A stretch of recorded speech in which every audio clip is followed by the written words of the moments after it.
Memento mori. Recuerda morir. De primeras no parece una reflexión muy agradable, pero permíteme hablarte sobre su origen y su significado para que puedas poner en práctica la enseñanza que entraña cuanto antes. Viajemos hasta la Grecia del siglo III a.C. Zenón de Citio funda la escuela filosófica de los estoicos. Defiende un estilo de vida capaz de afrontar las adversidades desde el autocontrol y la gestión racional de las emociones. Sabiendo esto, ¿cómo no iban a reflexionar los estoicos sobre la muerte? Si la emoción más salvaje e inherente al ser humano es el miedo, y el miedo más atávico es el miedo a la muerte. El estoicismo nos invita a tener la muerte presente en la vida, a relativizar los problemas, a dedicar un tiempo justo a los asuntos importantes y a dejar de malgastarlo en necedades. El pasado ya está muerto, no podemos volver a él, y el futuro es incierto, solo existe la hora. La muerte aparecerá cuando le plazca, pero si vivimos de manera responsable y consciente, no sentiremos remordimientos cuando la muerte nos abrace. Ninguna pérdida debe sernos más sensible que la del tiempo, puesto que es irreparable. Pero como ya vimos en vídeos anteriores, siempre suele haber un acontecimiento histórico clave que ayude a perpetuar el uso de las expresiones, como craso error o montar un pollo. Memento mori no es una excepción. Avancemos ahora hasta el siglo II después de Cristo y viajemos hasta Roma para hablar del emperador filósofo Marco Aurelio Antonino. Firme defensor del pensamiento estoico y uno de los mejores mandatarios del imperio. Tras lograr un importante éxito militar, los romanos tenían por costumbre celebrar el Triumphus, un desfile en honor al hombre que les había conducido hasta la victoria.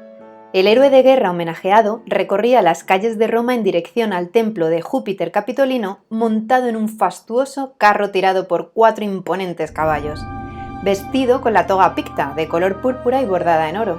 El color púrpura solo lo vestían los hombres más importantes del imperio en ocasiones solemnes, ya que el tinte era extremadamente caro.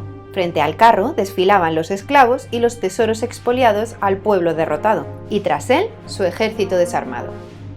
En este precioso relieve podemos ver a Marco Aurelio representado como Vir Triumphalis, el hombre del triunfo, y sobre su cabeza una pequeña Nikea alada, símbolo de la victoria. Pero lo más importante es precisamente lo que no estamos viendo.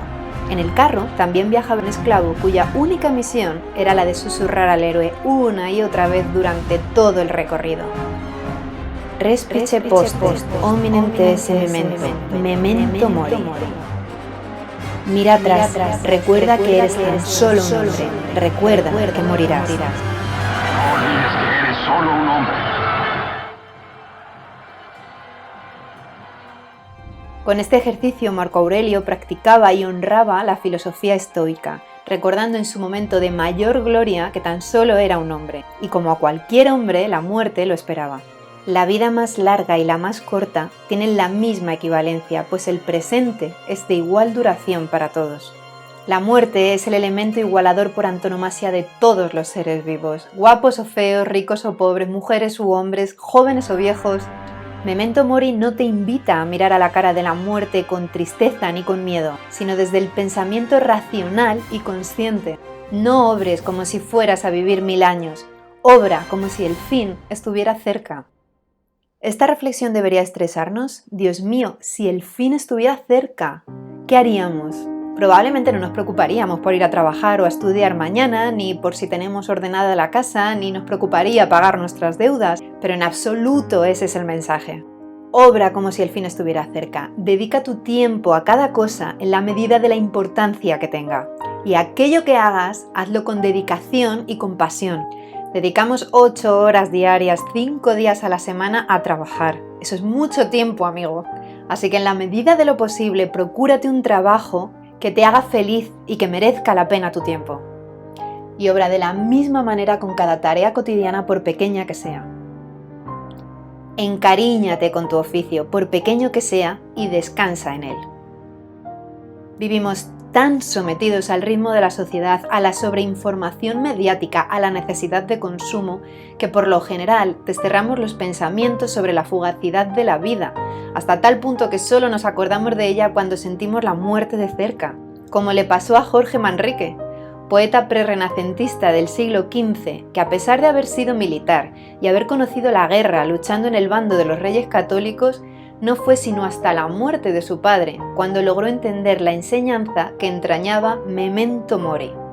Así logró escribir la obra maestra de la literatura, que son las coplas a la muerte de su padre. En las primeras 14 estrofas nos habla de la fugacidad de la vida y lo irremediable de la muerte. Nuestras vidas son los ríos que van a dar en la mar, que es el morir. Allí van los señoríos derechos a se acabar y consumir. Allí los ricos caudales, allí los otros medianos y más chicos, y llegados son iguales los que viven por sus manos y los ricos. Pero pasan los años y parece que no aprendemos, o más bien parece que nos esforzamos por olvidar que la única garantía que tenemos al nacer es la muerte. Después de todo, la muerte es solo un síntoma de que hubo vida, que el presente es un regalo y por tanto la vida merece ser vivida de manera virtuosa. Así como una jornada bien empleada produce un dulce sueño, así una vida bien usada produce una dulce muerte.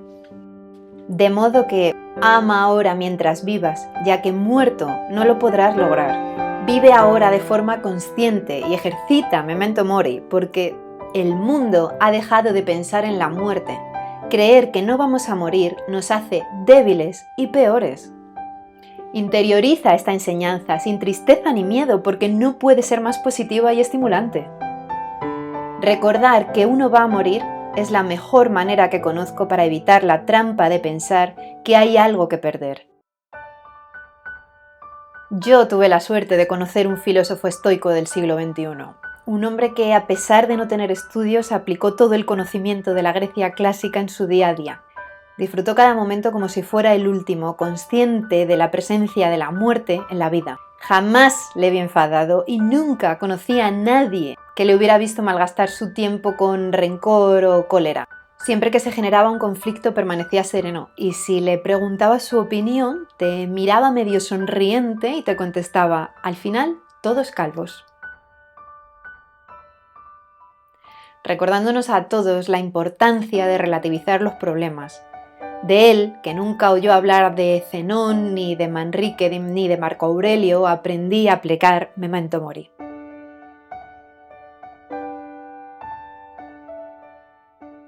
Oye, no pensarás que se va a acabar el vídeo y te voy a dejar sin tu dato extra, ¿verdad?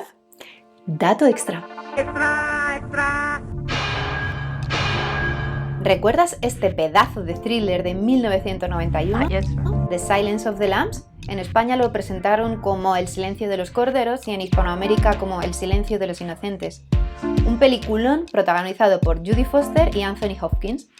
El cartel de la película es un auténtico icono del cine. Un primer plano del rostro de Clarice con una polilla sobre la boca. Es una esfinge de la calavera o esfinge de la muerte. Recibe este nombre por los colores de su espalda que parecen dibujar un cráneo.